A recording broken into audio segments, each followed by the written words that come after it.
Huh. Hi, guys. Welcome to another episode of Where the Mind Wanders with Spoons and Joe. Say hi, Spoons. Hey there. And you are tuning in to Where the Mind Wanders, where the show is pretty much as the title describes. We let our minds wander. We don't even know what we're going to talk about today, and but it's gonna something is gonna come about. Um, I guess I'll start off. I did a show, if any of my viewers are interested, with my buddies Jeff and Brandon on the Brandon Bonanza show. Did, that came out last Wednesday. So if anybody wants to go check that out, it's Brandon Bonanza, the YouTube channel, and I think he's done a couple of shows since then. But you could find me. It just says Joe and Jeff. We had a very good conversation for 2 hours. If the viewers are interested, they can go check that out. I always enjoy these conversations I have with Brandon, and sometimes my friend here in Germany joins us, Jeff, and we had a really good conversation. So you go check that out. Um, so what's on the agenda today, Spoons? Is anything coming to your mind? Oh man. I don't know. I feel like I was telling you the other day, my mind feels a little bit all over the place. This, the last week or so, I feel like I've just had a lot of different parts shifting around in my life, and the mind is doing this really interesting thing. Normally, it gets to this point where I'm thinking about all of the stuff, and it gets to going faster and faster and faster until I can't keep up, and it just has this whole melting effect. But it seems like I'm kind of starting to wind it down this week, after a week of that, and it never got out of control. It just stayed really busy, um, kind of deal. And I'm just like, wow. I guess some of the stuff I've been doing this year and letting go of a lot of anxieties, I'm just processing stuff a little bit different, and it's not getting as out of control. It's still like I would like to not have these cycles where things kind of consume me like that, but I think that's just life, Yeah. right? So yeah, I don't know. I've just kind of been in a reflective mode this last week and noticing where things are just different and how I react. And there's a lot of things I'm still trying to sort out. Like I don't know exactly how to move forward in certain things because they're new and I've never tried to move forward in the way that I'm currently um, focused. So I don't know. It's a lot of strangeness, I suppose. I was talking to one of my friends earlier, and I was just like, I feel like all I say these days is what a weird place this world is, because I feel like every couple of days it drastically changes. Um, Yeah, so that I can relate. I think I've I've thought that my entire life actually. It still continues to this day. I'm always like, whoa, what is going on in this realm, this world? yeah, yeah, I don't know. I mean, I see things going on, and pretty much everybody I'm talking with, everybody's having like these things shift around in their lives, and I guess it's always that way. It just for some reason seems a little more dramatic lately. Mm. And it's just the compound effect because it's so many people. It's so hard to not notice it, right? Yeah. Mm. Mm, yeah. I'm kind of in this place right now where um I'm contemplating by the time this comes out, if things go like I've planned for the rest of this week, I'll be starting a new job next week, and I'm going to be at like a set schedule thing again. And I haven't done that for a year and a half, and I'm not exactly sure how I feel about all of it. I mean, I'm excited about it, but also I'm just like, what am I doing? Mm. I said I wasn't going to work for somebody, and here I am going and working for somebody, sort of. Um, there's a bit of freedom in it, but um, I don't know. But you got to try new stuff, right? New opportunities come up. It's not hurting anything for me to try to do something a little different and see. So,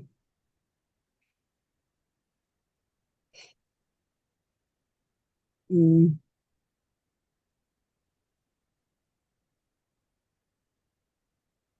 I think what else has been kind of going on or interesting. Um, I've been pretty focused on just reading a lot of yoga texts because I started the teacher training stuff too. So had a lot of those concepts floating around in my mind again, and um, having some shifts there that I wasn't expecting. um, I don't know when you talk about the yamas and you talk about um, nonviolence and truthfulness, which are the first two. And I feel like I always get stuck on those first two. Every time I read that book, I'm just always diving deeper into those two concepts and seeing something new to work on every time. Um, and it's fascinating what sort of comes up. Um, I mean, the whole thing about nonviolence. It's the yamas are supposed to be about how we relate to others, but it makes it pretty clear in that first one if you don't figure out how to practice nonviolence to yourself and let yourself kind of be accepted, then you can't really accept other people. And I don't know, that one has been really sticking the last week. I just, a lot of the conflicts and stuff I keep seeing, and some that I've taken part in, I'm just like turning it around and looking at myself and seeing a lot of pieces that I need to work on still. Where I think, I mean, I've improved over the years that I've been studying it, but I'm like, I guess there's always more to improve upon that.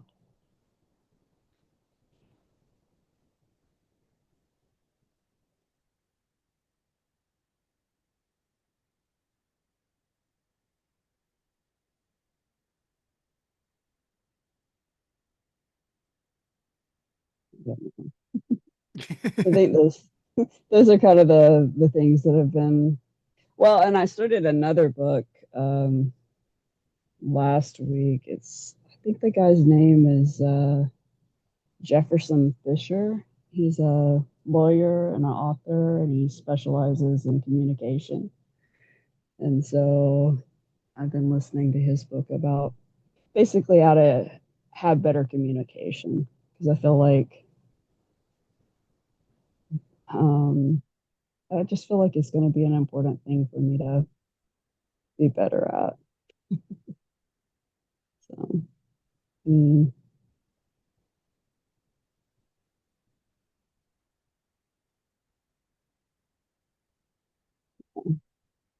so I don't know. There's uh there's just a lot of stuff I suppose I'm contemplating in the moment, and I don't really know how to talk about a lot of it. And I don't know what else to talk about at the moment. Come on, Spoons. I'm relying on you here. Well, what's some of the stuff you guys talked about last week on your show that you did?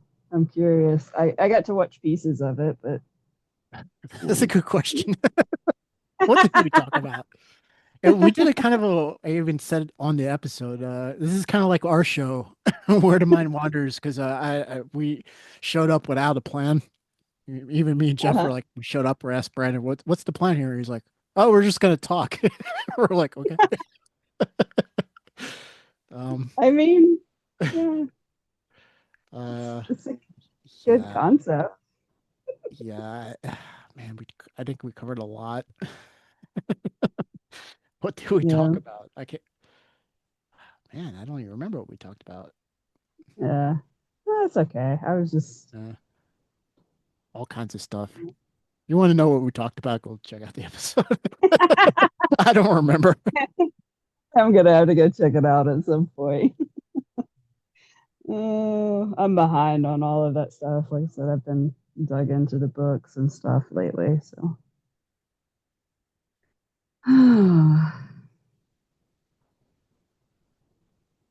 yeah, I can say a little bit, I guess, about my weekend with the teacher training stuff. It was really great, which it always is. When you get in like a room full of people that are doing self work, it's so fascinating and just really cool. Um, but I had something sort of come up that I wasn't expecting, and I think it kind of is something we've talked about, but I think it's been a long time, and I don't know that we podcasted about it. But just well, I think you've mentioned it though, like the whole letting go journey for me this whole time has been about pain relief. It's not been so much about enlightenment. Enlightenment happens along the way, but um, it's been more about just not feeling like crap all the time. That's kind of where I find myself actually at the moment, or for I guess a couple months really. Um, it's any of the letting go or that kind of stuff is I just kind of surrendered it completely, and I'm like, all right. Um, I guess ultimately I just want to be content and at peace and um I don't know the word, mature, whatever. And enlightenment happens when it happens, but I don't have control over it, so I'm not even really worried about it anymore. I'm just kind of Mm-hmm. focused in on life. Uh, Yeah. and yeah, I still have like anxieties and stuff like that. I've been noticing that the last days. Not all the time, but like a wave of an anxiety will come for no reason. And I'm like, what the hell is this? Mm-hmm. And, I'd prefer not to feel like that. It sucks to feel like that. I don't enjoy it. I think a lot of people do enjoy it, even though they don't admit it to themselves, but I do not enjoy it. So when it does arise, I try not to grab at it. I try to let it fizzle out. It generally does. It generally does. Yeah. Um, but yeah, I'm just kind of focused on life right now and being creative. Been like I've been saying the last several episodes, working on my music a lot again, Mm-hmm. which is cool. It's a creative outlet, and I'm hoping to have something released this year. Finally, I guess literally, I could probably just, I really could just have to buckle down a few days, and I could release something. To be honest, Yeah. stuff that's just about done, but Mm-hmm. it does need some days of work, and I procrastinate. Um, just not intentionally, but it's just I have a lot of procrastination.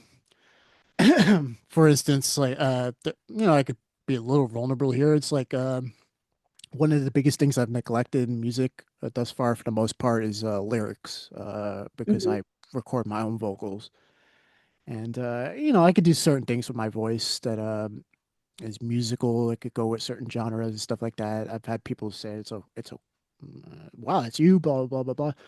But I'm very self-conscious of my voice in like a music. kind of context. And um, especially if I didn't nail a good recording, especially if Mm-hmm. I've done a few takes and I can't get a good recording, like then it's like you get this feeling like, what am I doing? Like, what am I trying to sing this? I suck, blah blah. But um, so yeah, so there's like I don't know, like an anxiety there. I know it's there. Mm-hmm. I'll just be honest, it's there.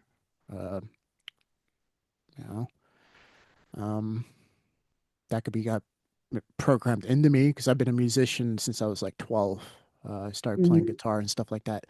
And originally, used to sing as well. And I remember, uh, I won't even say who, but one of my family members said, "Don't quit your day job," and it was Right. very kind of like, I suck People are that so bad. cruel. Like, Mm, mm, I don't believe that. mm. I mean, there's Uh, things I can do with my voice that even I'm like, oh, that sounds good. Um, mm-hmm. I mean, I'm no Freddie Mercury.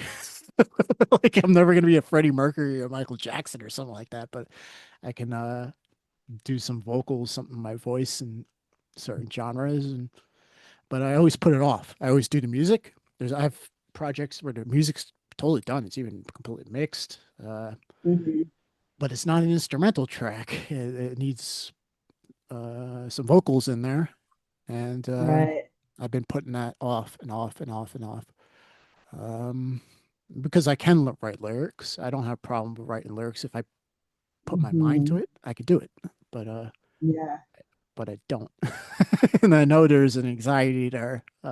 Yeah. That yeah, you put all your heart into something and then people are like, oh, this sucks. But the thing is, music's so subjective that it's like Mm-hmm. everybody, you're never gonna please everybody. There's always gonna be Exactly. tons of people who think it sucks, but there's gonna be people who like it too. So it's like Mm-hmm. and just at work, my I have so many different colleagues from around the world, and they all listen to different musics, and I've been sometimes they play it out loud, and it's like I'm like, and it really makes you notice that music is very subjective, and people have different taste, Mm-hmm. and so yeah, I don't know. We were talking about intentions. I don't know if we said it on on the episode, or we were talking about Oh, intentions and. Uh, I think that was before. Oh, okay. But yeah, I okay, think. yeah. So Spoons and I were just we're talking about intention setting, and I was like, "What was my intention with the music?" My intention's like, "Well, I want to be creative. I want to uh, be at peace, not stressed out about this crap, and Mm-hmm. I want to release stuff that people might enjoy."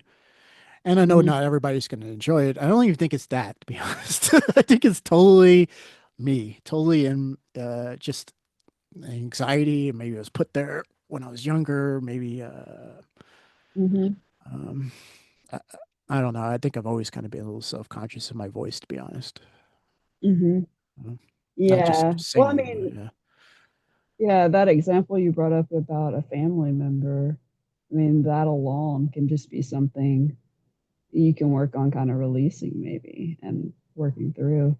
Because there's all those sort of things like in our past that just sort of get stuck. And true or not true, I don't think it's true, but um, it's something you can work on maybe releasing. Because that it just sounds like it's all very much tied together. Um, yeah, tied together, and like maybe that's why you're hesitating on writing lyrics, because that's the piece where you feel the most vulnerable.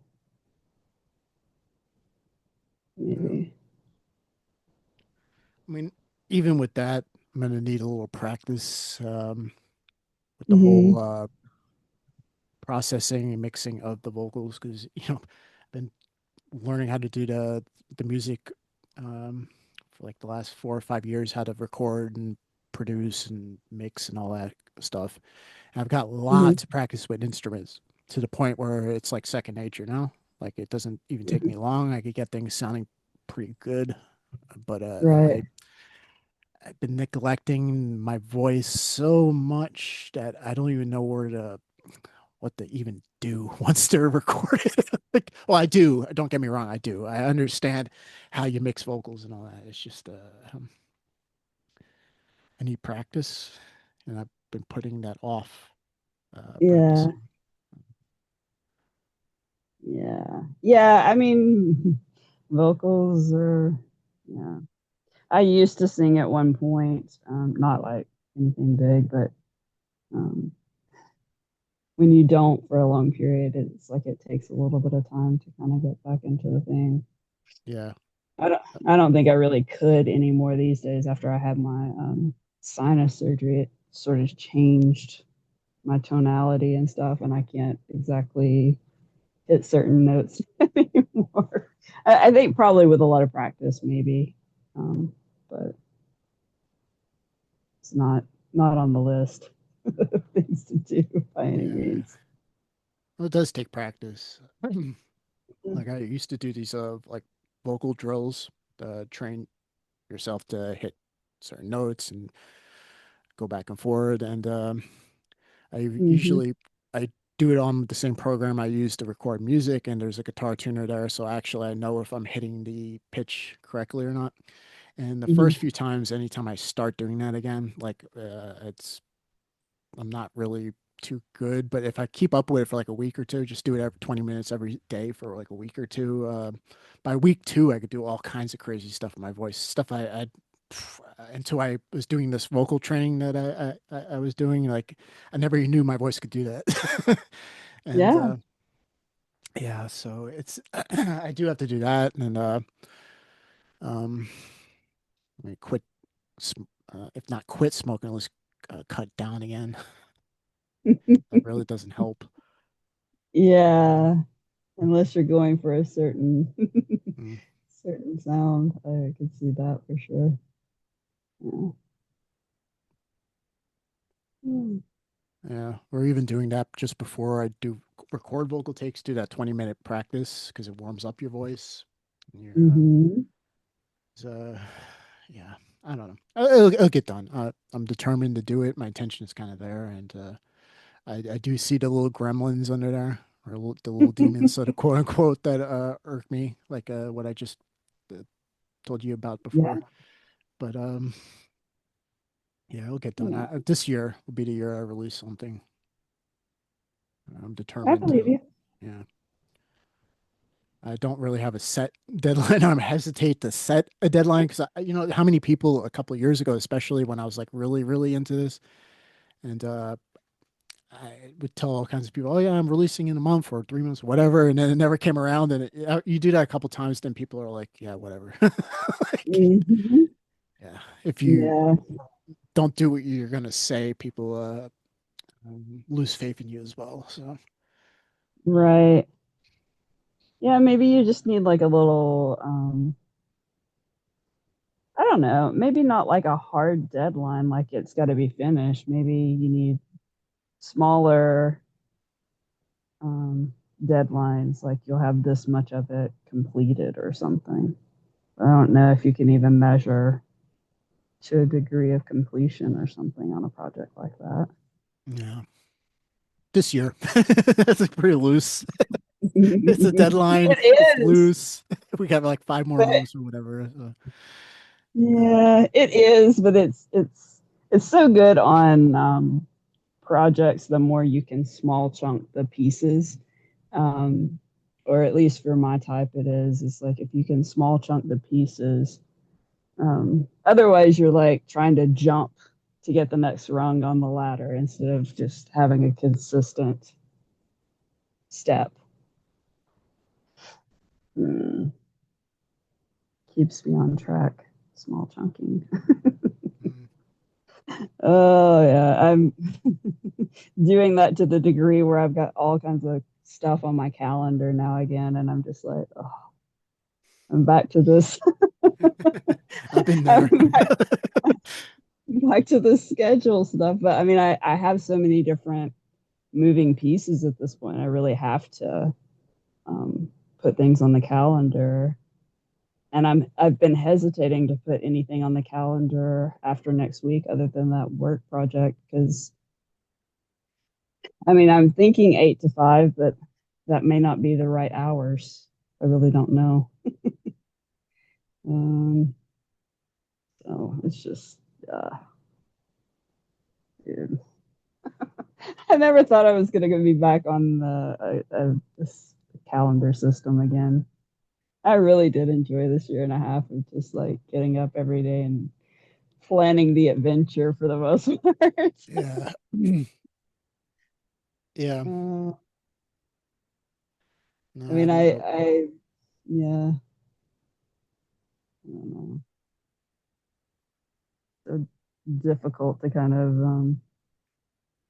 I just hope I don't get to that point of resentment with it again. Yeah. We Well, were having. I know what you're talking about. I get like that too. I haven't done that in a while, Yeah. but at first I always tell myself, oh yeah, I could do it. And then after you Hmm. start doing it and you get into that rhythm, you're like, this rhythm sucks. I don't want to do this anymore. Yeah. Yeah.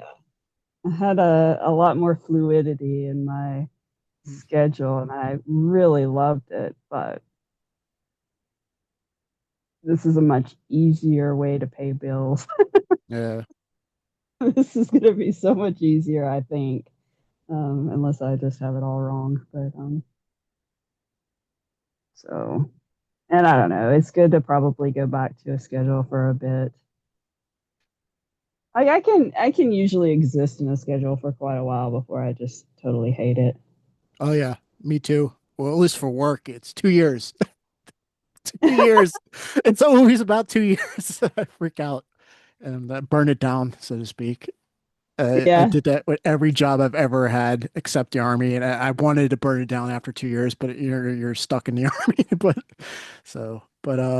I was feeling like that as well, even there, yeah. like 2 years into it. This is the only job I've been at this job now 6 years in October, and Hmm. it is the only job where I haven't felt like that. But it's almost like clockwork. 2 years I could put up with it, and then I freak out and burn it down.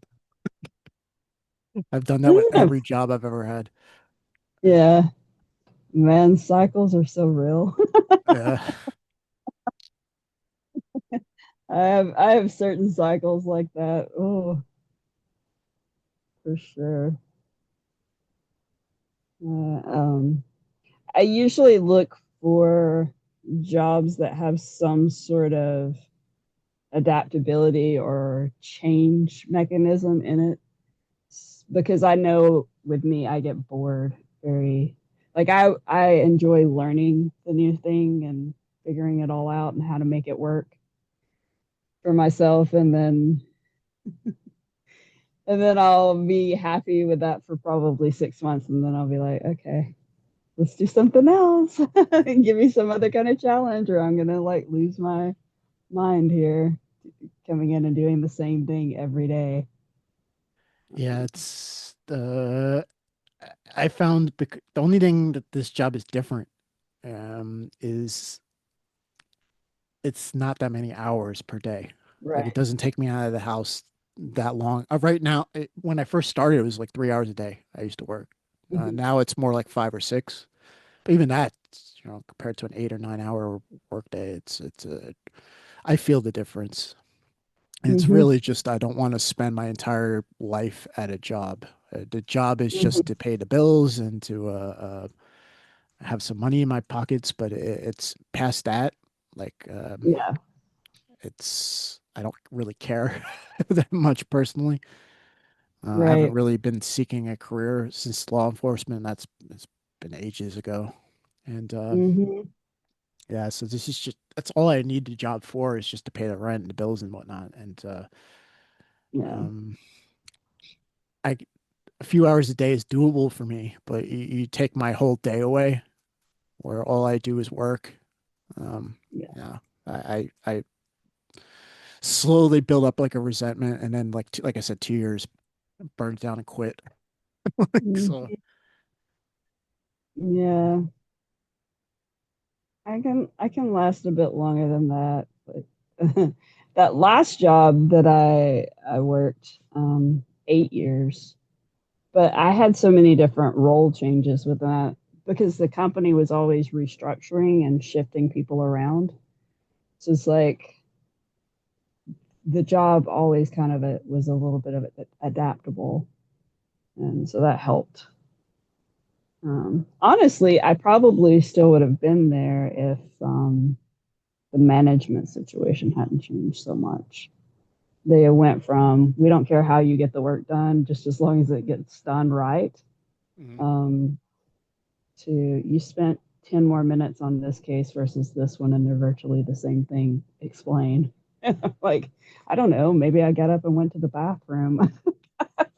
Who the hell knows why it took me 10 minutes longer to do one thing versus another? I'm just like, I didn't, not to be like a jerk or anything, but I'm like, I didn't really go and get a degree to have somebody treat me like I'm a 2 year old. Yeah, I don't like that either.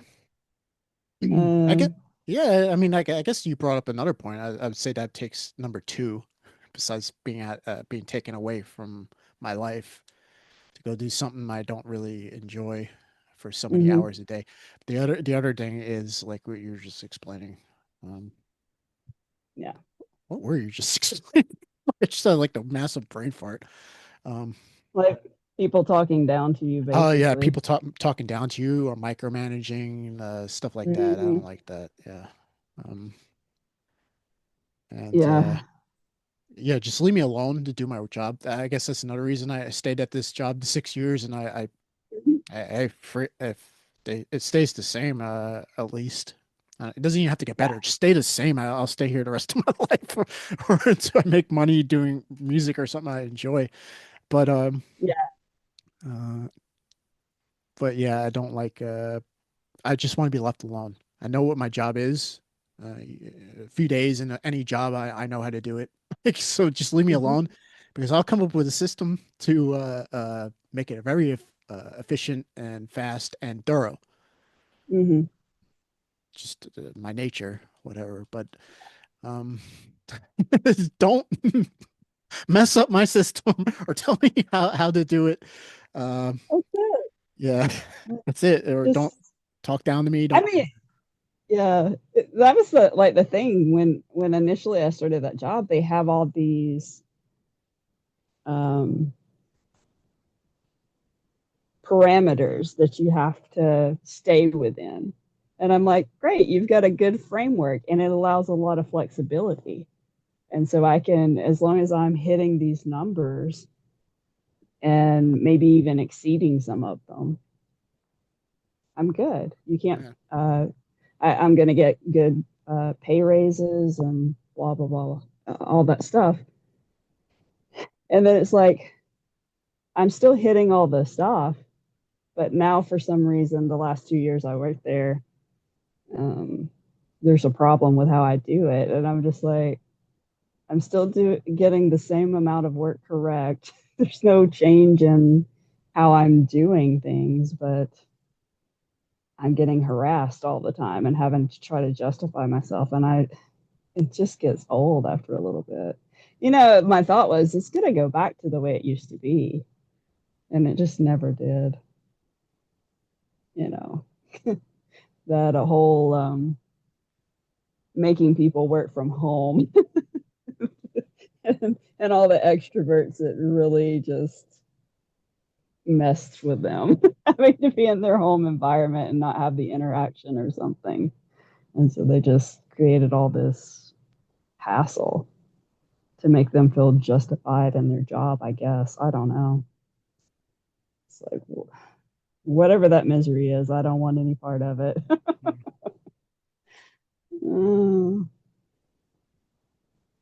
When I interviewed with this job I took, I was telling them, I'm like, I don't mind. Have all the rules you want. Have me a good framework to work within, but don't be like micromanaging me, Yeah. and we'll be M- fine. And they were like, Micromanaging or moving the goalpost or something. Yeah. yeah. And they threw some numbers at me that I'm like, I don't even know if these are real feasible numbers. I'm actually going to have to get in there and do the job and see. Yeah. Um, Yeah, I'm a little but skeptical about the numbers you told me too. So let me know how that goes. How is like, it in there's got to be practice some versus more. theory? Yeah. I'm like, they can't be setting you up to completely fail, but that's what it sort of sounds like. And I'm like, I don't think that's the case. So there's pieces of that that I just didn't take in, I don't think. Um, but yeah, it'll be interesting to see how all of that sort of works out if it's a good fit. But I'm up for a new challenge, I suppose.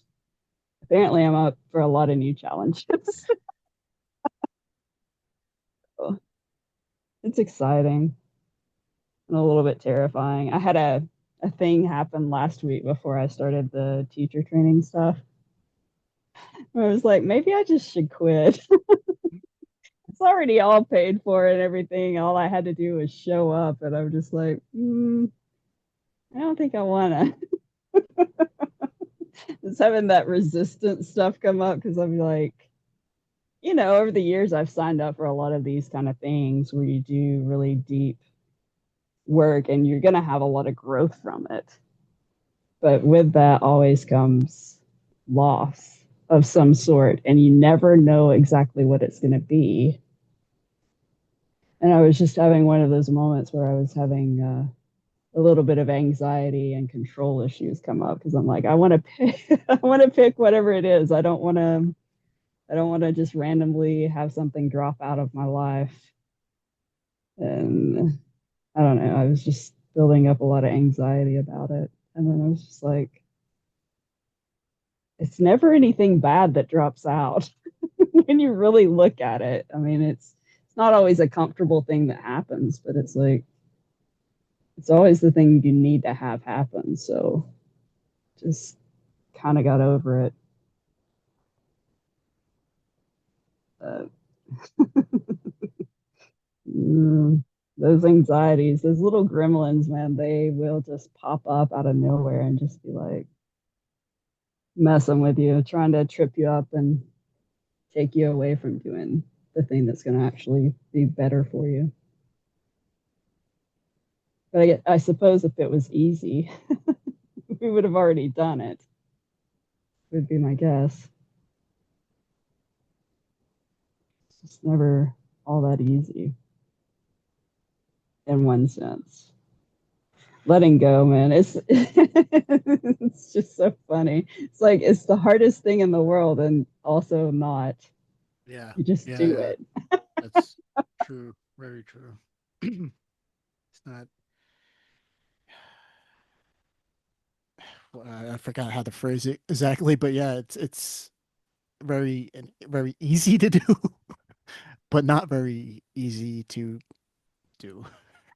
Yeah.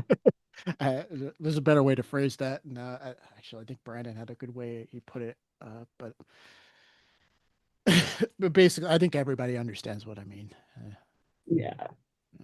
or what you mean. Yeah. Mm,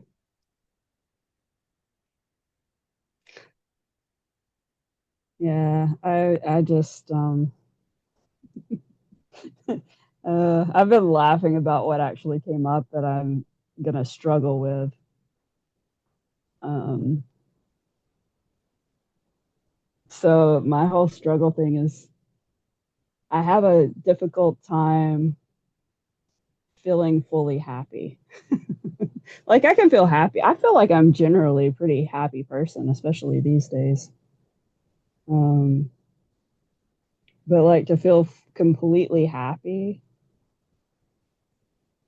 uh, that seems a little bit like some sort of loss of control thing, I suppose. Um, and I'm like, just what a thing to struggle with to be happy. That's your biggest. I don't know. There's just it's funny, and it's also like it's probably more common for people. I Yeah. think a lot of people actually struggle with that. But I do. it's a hard Yeah. one to kind of talk about because I'm just like, what a silly thing to be like terrified of. I think I even said that on the show I did with Brandon and Jeff. Like that's one thing we talked about that came up is I don't really worry about it happening because I know it happens, but it never happens on my time. But looking back, hindsight 2020, I always notice over usually the course of months or years that I changed and it's always for the better. Hmm. Always feel more at ease, more content, less anxious, on and on and on. Uh, Hmm. but yeah, that's something that I don't think I'm ever fully happy. Very rarely. There's always something in the background, that's stirring around. Um, I just when I catch it, I try my best to let it go. To use like a Hmm. technique that we've talked about on the show before and whatnot. And it doesn't exactly go away most of the time right away, but you just all of a sudden noticed, hey, it's not there anymore. Something's Right. different. Yeah. Yeah. Mm, Yeah, you can usually sense when a big thing kind of processes out because there's just like this different feeling, new openness or something, a lightness. And they're like, you didn't even know you were feeling that anxiety until it's gone. And it's like, Jesus, I've had that my whole life, mm, basically, kind of thing. I don't know. It's funny. But they do just kind of creep in and creep out the more stuff you do. mm.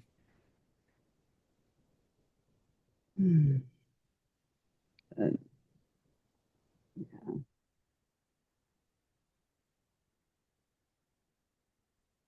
It's an Yeah. interesting one to contemplate, though, because it's like, geez, where am I actually holding back on this stuff and really looking into that? And I don't know. We'll see where it goes over these next months, I suppose.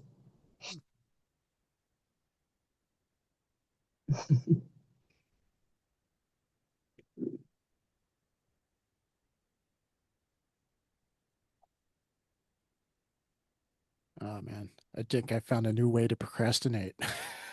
Now I realized I gotta clean my studio. There's dust all over the place. I just, Oh no. Well, you were oh telling no. me you Yeah. rearranged it and everything this week, Yeah. so it's like, yeah. Yeah, I got rid of, I had a hardware compressor slash preamplifier for my microphone that I've been using it for like almost 3 years now. Hmm. And I was trying to record some vocals during the weekend, and I didn't. It sounded the signal sounded good. The take sounded good until you started compressing it, and then all of a sudden, like this hiss, like this mic hiss, was coming in the high frequencies, and I was driving me nuts. I'm like, where the hell? Where's this coming from? Is you got to compress vocals for them to sit in the music correctly, and every time I would compress them, there's like this hiss, and then I'm trying to fix that, like doing all these little Hmm. tricks to try to fix it, and you can minimize it, but you can't get rid of it completely because it's buried into the actual audio file. And I'm like, where is this Right. coming from? Do I got a cable that's screwed up or what? And it turned out after a lot of experimentation for a few hours that it was the actual preamp compressor that I had that was adding this mic hiss to the high end, Uh-huh. and you didn't hear it until you compressed the signal. And I'm like, I can't have that. So I pulled the studio up, just the studio apart, and put pretty much everything's connected, or at least for when it comes to the microphones, directly connected into the interface now. Hmm. And so no more mic hiss. But yeah, there's dust all over my studio, and that gives me something to do instead of working on music. So next time I have free time, I'm gonna be dusting my everywhere. Uh, Yeah. yeah. Yeah, I'm kind of in that mode as well. I was telling you before we started recording, I'm like, yeah, I'm just, because I've had to take in a lot of new items for this job that I'm going to start, and I'm in this small space. I'm seeing that I'm going to have to take out some items because it's just not working. Um, just that little bit of a shopping spree has made like some issues in my space. So I'm like, okay, I gotta really stay on top of this sorting stuff and cleaning and not letting things kind of pile up because it doesn't take long in a very small space. Yeah. Oh yeah, I know So I've that. been working on that today. Uh, Actually, it's something I need to put more of a focus on because not only do I need to like finish cleaning out this space from things I brought in, I really need to get rid of my, or at least go down to a smaller storage space. Because my plan back in March when I filled that thing up, I was like, oh, I'll get rid of a lot of this stuff and should be able to downsize it in 3 months. And that was March. And we're way past the 3 month mark. So I got to start really focusing and doing something with that stuff. Um, so I don't know. I was actually talking about that the other week and the yoga stuff. Um, I was telling them about what I was trying to think the story. If it was somebody, I think it was somebody you knew, and if they didn't use something within the week, that they got rid of it. I was Yeah, like, I her. don't know that I'll. Yeah, 3 days for her, but it's extreme. Yeah. Like I don't think I'll ever get it down to that, but I'd like to get it further down. It's so much nicer not having all of the stuff. Well, It really is. Um, Especially for somebody like me that ends up moving around quite a bit. Having less stuff, man, has been like a game changer on all of that. So I'd like to reduce it more. We'll see how that goes. So, but, yeah, I feel you on the cleaning thing. yeah, it's always like I noticed. Okay, yeah, I do need to clean the studio every now and then because there's been times where no joke, I've let the dust build up for months. It's, it looks horrible. You look like you're in the monster's house or something like that. Like, uh, but it needs to be done. But I can get very easily distracted and use this as an excuse not to work on my projects. Because Uh-huh. I can get really thorough and spend a couple hours cleaning all this stuff, taking everything, um, a lot of stuff apart and cleaning everything. Yeah.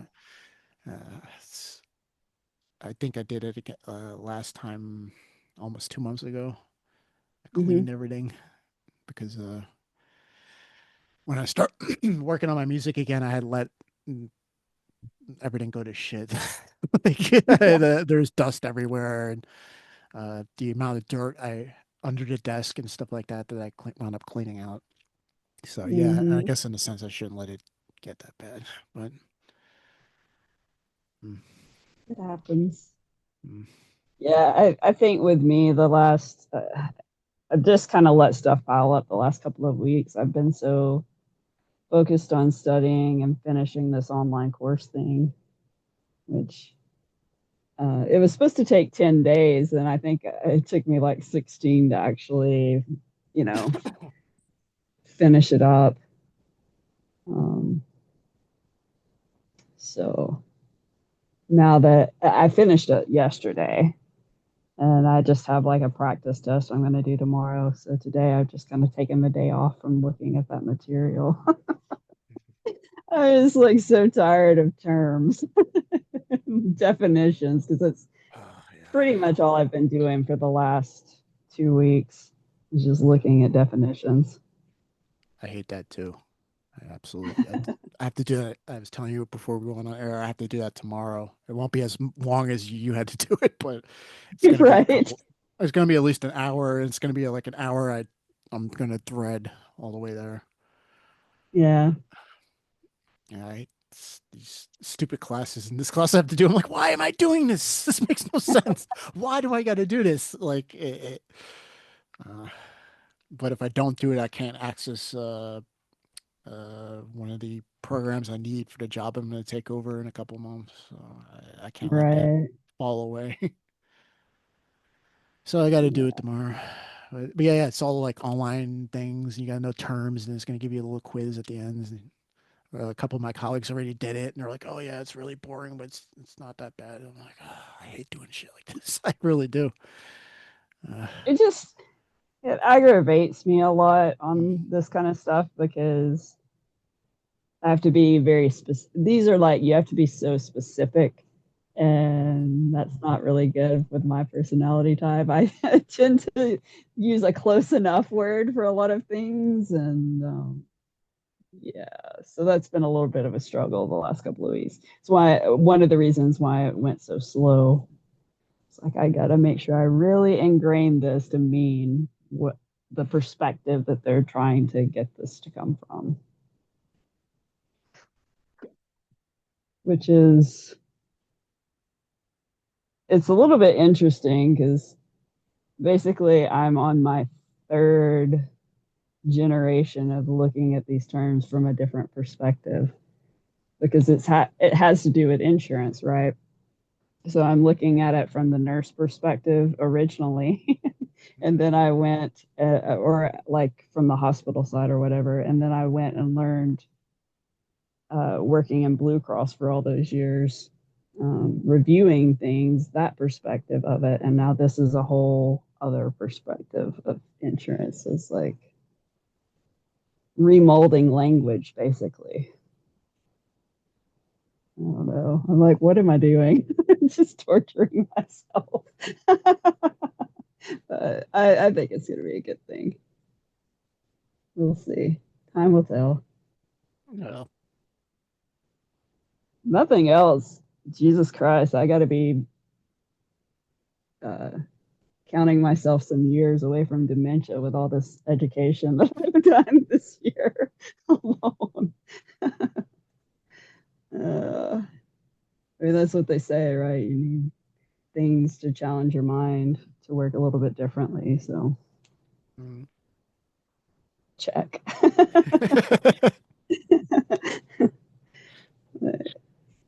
I think that learning Japanese was enough, but Yeah, that'll do it.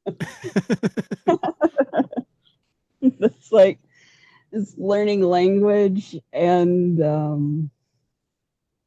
characters Yeah, and all the different other pieces to that. yeah. Learn a language with characters instead of an alphabet, like Arabic or Chinese or Japanese or something like that. Yeah, Especially with it, Chinese or Japanese, like like, it's is this very even a? precise. How do people learn thousands and thousands of characters to be able to write a language? Like, It's it's it's fascinating because it's like you're the way the thing is that I'm learning from it gives like English characters to go along with the other characters so you can get the sounds. So it's like I'm really just learning the English characters and then I'm confused about the other characters. It's hit and miss on if I actually can remember what they are. But I don't know. I keep working on it. I'll probably never be able to really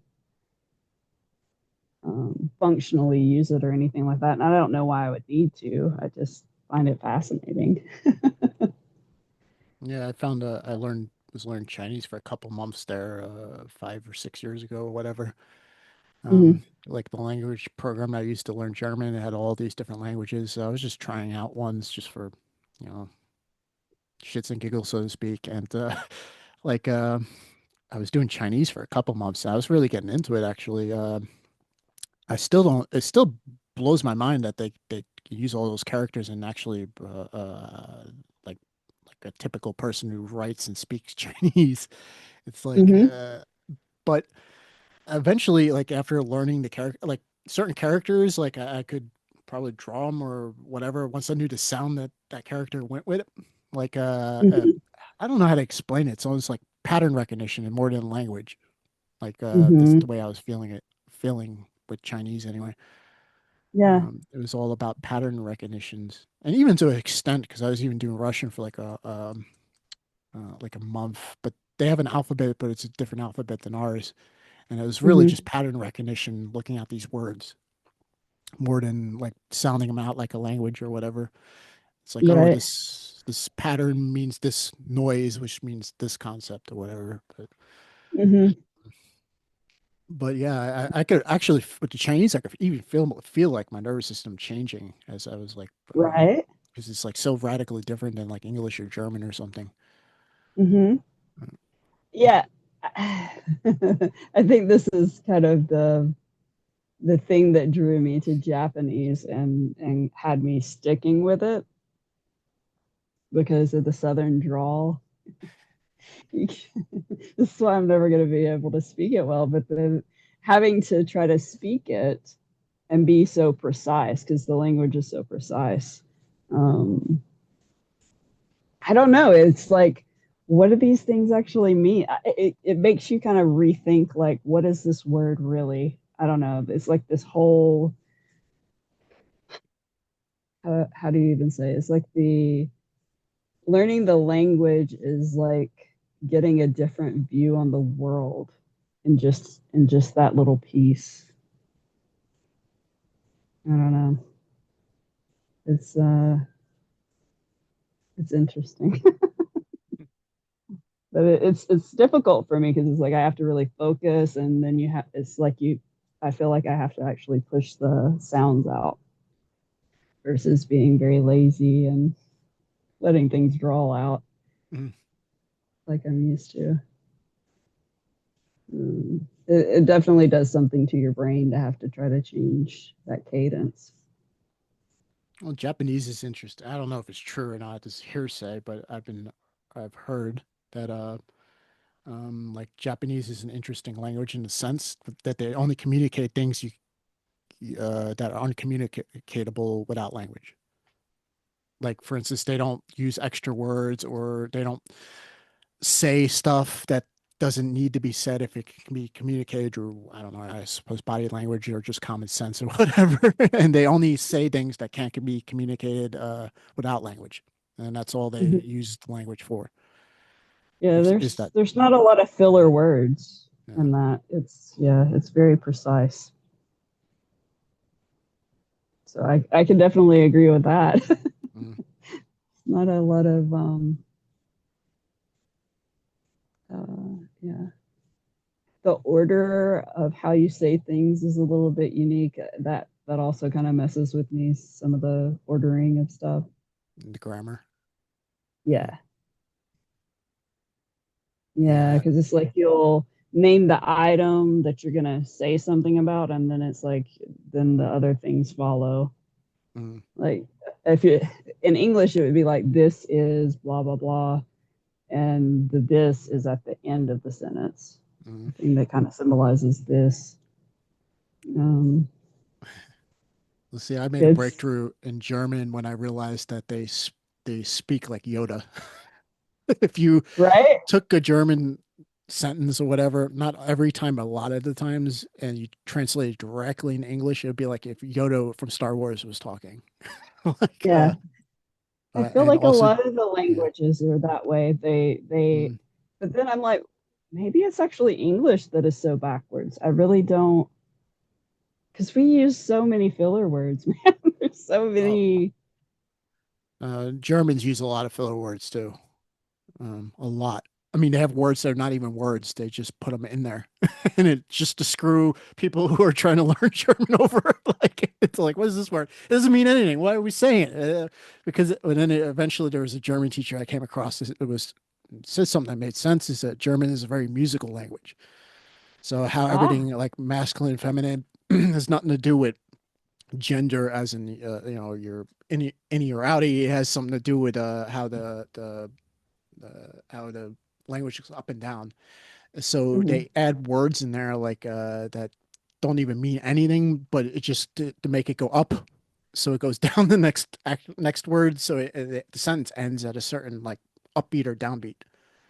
Oh, Yeah, it's interesting. different in that way from English.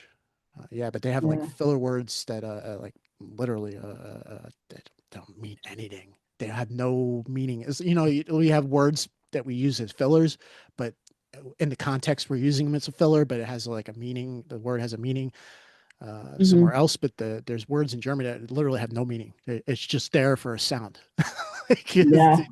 to jump into the next thing, to complete the sentence in a Yeah. certain way. Yeah. It's fascinating. I don't know. I like playing with a lot of the different languages over the last year. I don't know. I kind of started with Spanish because it's like I took that in high school, and I'm like, I probably am not going to remember any of the stuff, and I remembered a lot more than I thought, but I still couldn't be conversational.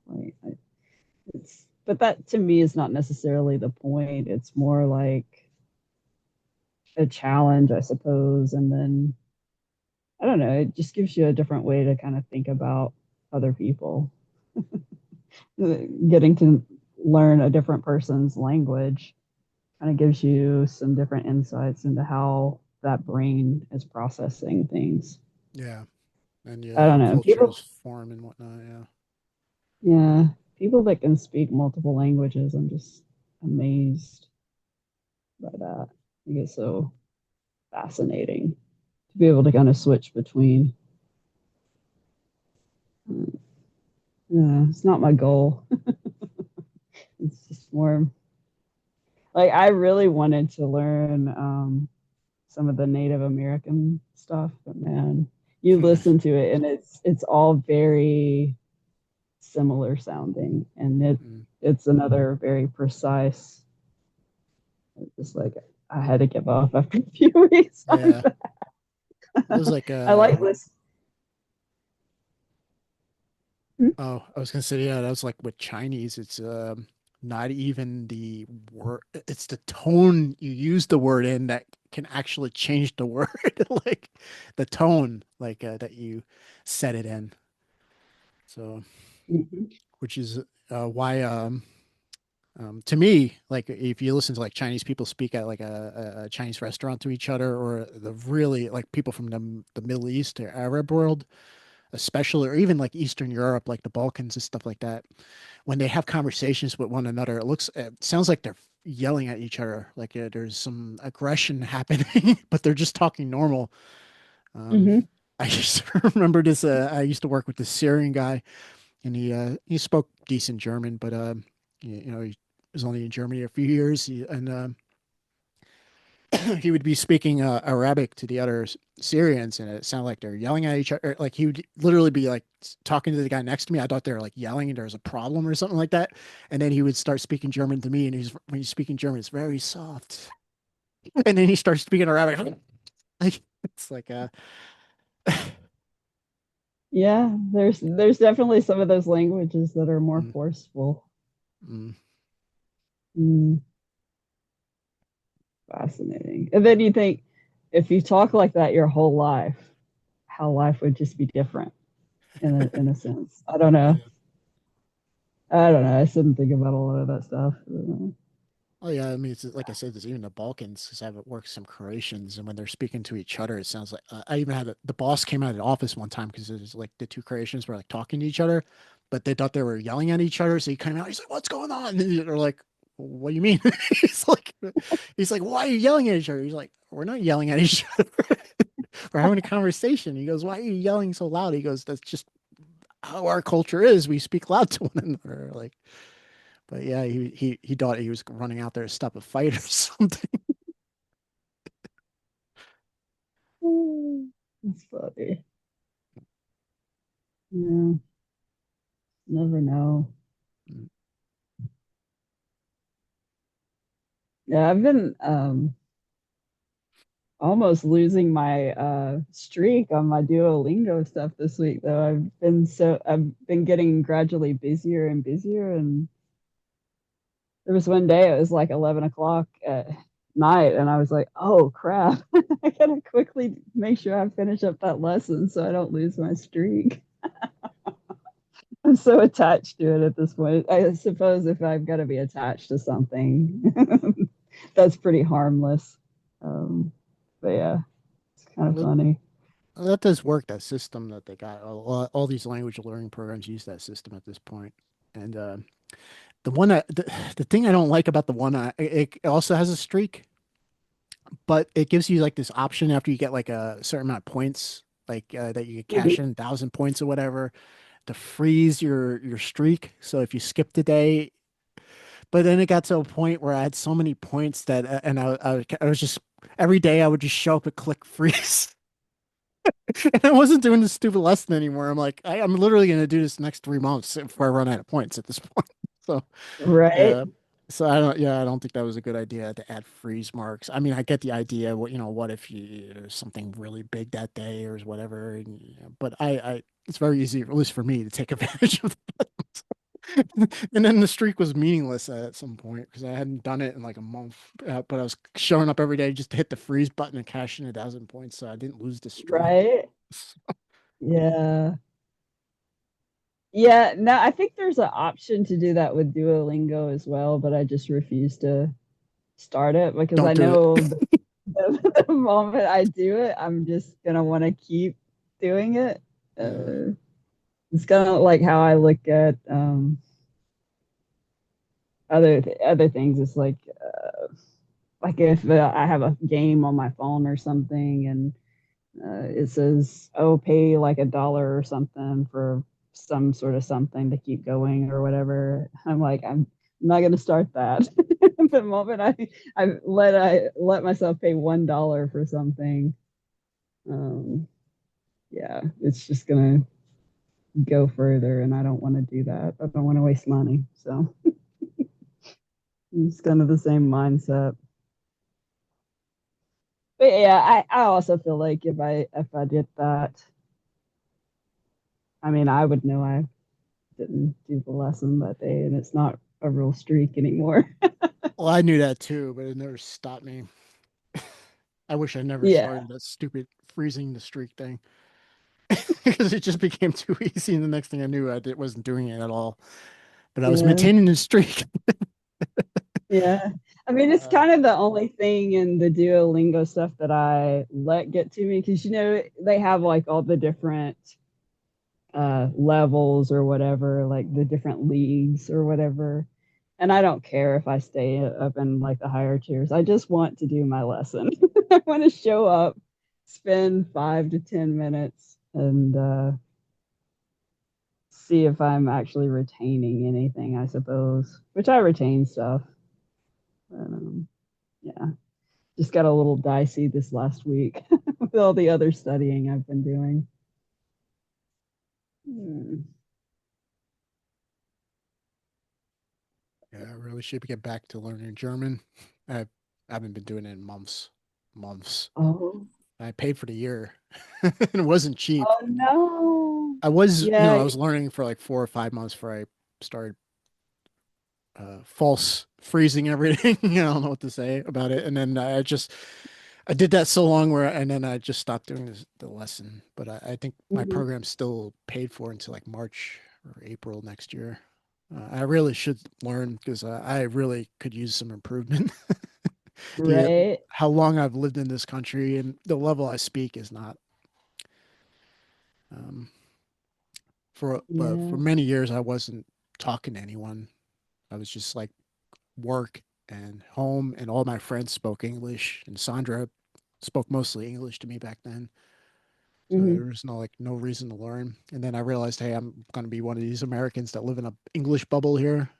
Because in Europe Yeah. you get by with knowing English because most Europeans are taught in school how to speak English and another language. So most Europeans speak like 3 languages and at least English fluently with their native language. So you can get by. You can live in Europe your whole life and just speak English and you'll get by. Not everybody's Yeah. going to speak English, but enough people are where you can get by. Um, which is that's the gift and curse of being an English speaker because we won the war. So most of all the world knows English, so or is Yeah. taught English. Hmm. Yeah, that's actually kind of fascinating to think about where that originates from and then how widespread that went. It's like, wow, that's fascinating. But yeah, I could see that. I don't know. The last few years have been thinking about actually getting a passport and doing some traveling and but I think one of the things is I don't know. I don't think I necessarily want to go places I don't speak at least a little bit of the language. And yet, the places that are kind of on my wish list, I'm not studying any of those No, languages. well, So, that's not very practical. Though, supposed to travel and you think you're going to speak fluently. It takes years to be able to speak fluently something. yeah, And having conversations, not just learning it like on Duolingo or another planet, it's not going to work. Trust me. yeah. Um, but you're lucky. You speak English. You're going to find somebody who speaks English. So, Well, and like yeah. the trips that I've been specifically sort of thinking about, they have already very established English speaking people that go to visit these places, and so it's set up for that. So it's not an issue, but I have this anxiety about traveling abroad for whatever reason, and that's just another thing to put on the reason why I shouldn't do it, right? Yeah. Well, I think you shared that with a lot of people, though. I think it's like 2% of Americans even have a passport, which the rest of the world makes fun of Americans because of that. Like, because you don't really see Americans travel unless they're elderly, they're wealthy, or they're here for work, like or how the army brought me here. If the army didn't bring me here, I probably would never have came here. I had no intention of traveling anywhere. Once you leave the Yeah. states just once, you're like, you see there's a whole world outside the states, and Mhm. then you start traveling. I've been all over Europe, um, North Africa, and parts of Asia at this point. Like it's Mhm. seen a good amount. And yeah, I don't think I ever would have unless I took that first. Well, I was forced to take that first step. I got my orders when I got a basic training. You're going to Germany, and I was like, all right. But Yeah. yeah, all anybody here in Europe will tell you that it's like everybody knows that Americans don't travel because everybody else travels. Like Germans Mhm. travel. You talk to any German, they've been all over the place. Yeah. You talk to the average American, they've never even left the states. Some of them never even left their state. So um, Yeah, I can't imagine that. Um, but I don't know. I guess I think we have a lot of places to travel. There's plenty enough here to keep you busy for quite a while, which, I kind of always just travel to the same places until a few years ago. Um, I I was trying to get people that I normally traveled with to do some other stuff, and they just wouldn't. And I finally got to the point where I was just like, I guess I'll just go by myself because there's all these places I want to see, and nobody wants to go with me, and I'll just make friends along the way, kind of thing, or go visit people in different parts of the country. And so that's what I've um, done the last few years. Um, I didn't get to do any of that this year so far. I don't know if that'll change before year end or not. But I'm kind of jonesing for another trip because I was going every like 3 to 6 months on some sort of a road trip pretty far. And I haven't got to do that since March of last year, I guess, was the last big trip I took. So it's been a while. Uh, But my whole thing about travel is I like road tripping. yeah, road tripping is I cool. think it's, yeah. I mean, it's how you get to actually see a lot of stuff. I mean, Mm. a lot of people think it's a waste or whatever, but I don't. I enjoy it. Well, that's the cool part about the States is road tripping is cool in the States. It's not as much fun over here. I don't like road tripping Mhm. here, but in the States is a lot of fun. Like when I was in Arizona in October, road tripped all over the place to Nevada and California and all over Arizona, and it's a lot of fun. Yeah. And there's a lot of stuff to see, but Hmm. yeah, but anytime like road tripping in Germany is not that fun. I don't enjoy it. And anytime we've went to like when Egypt, we drove all over that desert and there's nothing to see up there. It's just like this dead desert, trash everywhere. And really just the sites are just like the ancient temples and the pyramids and all that stuff in the Nile. But like 95% of that country is just like just a barren, It, dead desert with garbage everywhere. Like mm, nothing to see. I was hours we were driving across this desert to get to where we had to be, and it hmm. was. I was like, oh, when is this gonna end? Like, this is so boring. Yeah. I don't know. I guess there's probably parts of our country that are that way, but like road Mm. tripping out around Arizona, I feel like I feel like for 4 hours we just drove toward Mount Humphrey. It's like you can just see that mountain off in the distance, and I feel like we never got anywhere remotely close to it. Mm. I never got to it, so it's like, man, there's definitely stuff to see out there. And it's kind of different from where I'm at here, and the kind of the tail end of the Appalachia mountains and all of that stuff. Um, trains are through here all the time, but you don't really see like the whole train. And out there, you can just see the train. That was such a weird experience for me for whatever reasons. Like you just see like the whole thing instead of like a couple of cars at a time as it passes or whatever. Just, I don't know. It's just different. I love going to different places. I had this whole thing when I was doing that. I would stay at different Airbnbs, and it's just like stopping in or stay with different people too. Like I met a lot of internet friends. I don't know if that's advisable for a lot of people, but it worked out great for me. um, my family really didn't like that. Like, what are you doing going and staying with internet people you don't really know? But like, it's a great way to go and experience life from another person's perspective, and just contemplate how they're living versus how you're living. I don't know. It was a really fun kind of experiment, I suppose. I enjoyed it. I kind of miss it. Maybe I get back to it next year. I don't know. We'll see. Well, now you got a steady job, and I'm sure they're going to give you vacation time. So you just take a vacation, go road trip, and come back to work. It's like Yeah. what I do every year. Hmm. Yeah, I don't know exactly how this stuff is gonna work. Like, when I worked for the other insurance company, I had more than a month every year that I got off work, paid vacation.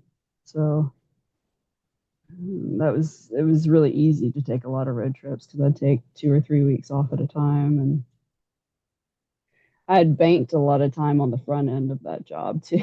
So I had a lot of time built up, and you know, but with this, you could get time off, but it's a commission job, so you got to plan it out.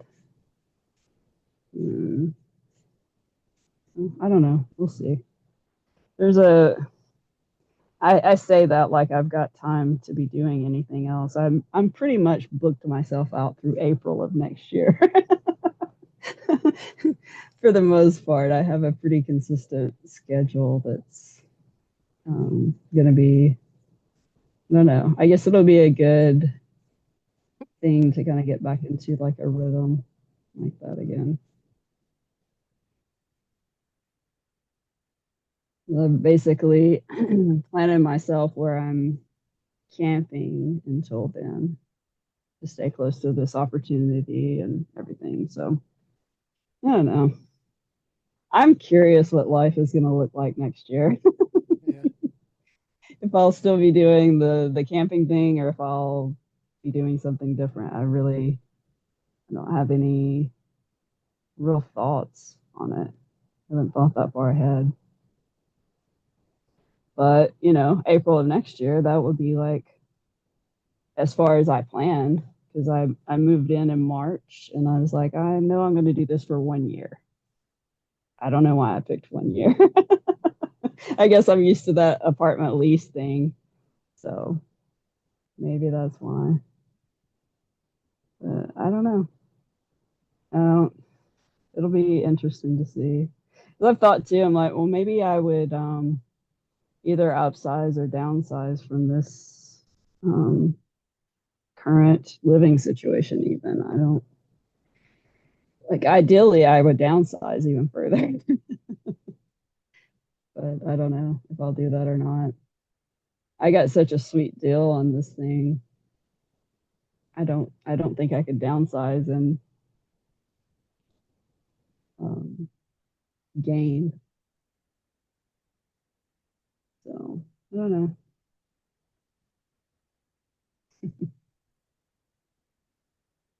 Boy, we wandered all over the place Yeah, today. that's a good place to end it too.